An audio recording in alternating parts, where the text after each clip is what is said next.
that I, with wings as swift as meditation or the thoughts of love, may sweep to my revenge. Tiny apt and duller shouldn't thou be than the fat wheat, that roots itself to ease on lethe wave. Wouldn't thou not stir in this? Now Hamlet here, this given out that, sleeping in my orchard, a serpent stung me, so the whole ear of Denmark is by foraged process of my death, rankly abused. But know, thou noble youth, the serpent that did sting thy father's life, now wears his crown. Soul, my uncle, That incestuous, the adulterate beast, with witchcraft of his with treacherous gifts, O which with gifts that have the power so to seduce one to his shameful lust, the will of my most seeming bitterest queen.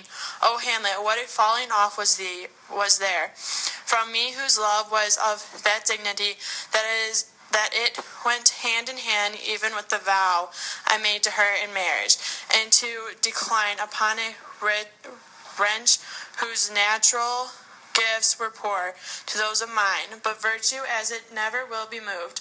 Thou luridness court in it in a shape of heaven, so lost through to a radiant angel linked, will sate itself in a cleanseless bed. Garbage, but soft, methinks I scent the morning air. Brief let me be, sleeping within my orchard, my custom always of the afternoon.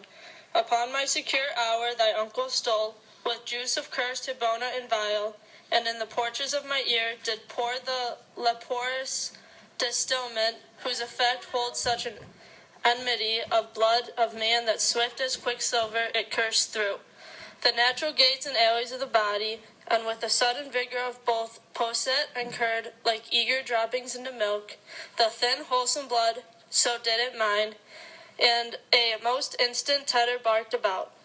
Most lazar-like and vile and loathsome crust to all my smooth body. Thus was I, sleeping by brother's hand of life, of crown, of queen at once dispatched, cut off even in the blossoms of my sin. Unhoused, disappointed, unannaled, no recking made, but sent to my account, with all my imperfections on my head. O horrible, most horrible, if thou hast nature in thee, bear it not. Let not the royal bed of Denmark be a couch for luxury and damned incest, but however some thou pursues this act, taint not thy mind, nor let the soul contrive. Against thy mother ought, leave her to heaven, and to those thorns that in her blossom lodge, to prick and to sting her.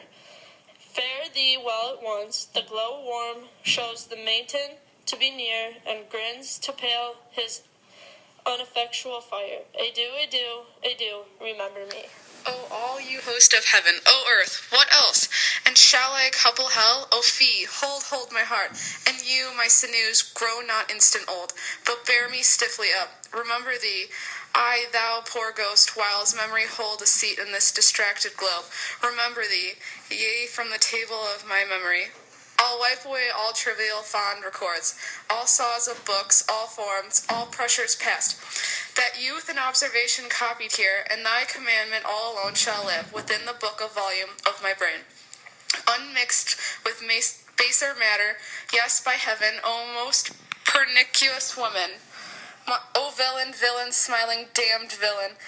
My tables meet it as I set it down, that one may smile and be a villain. At least I am sure it may be so in Denmark. So, uncle, there you are. Now to my word. It is, adieu, remember me.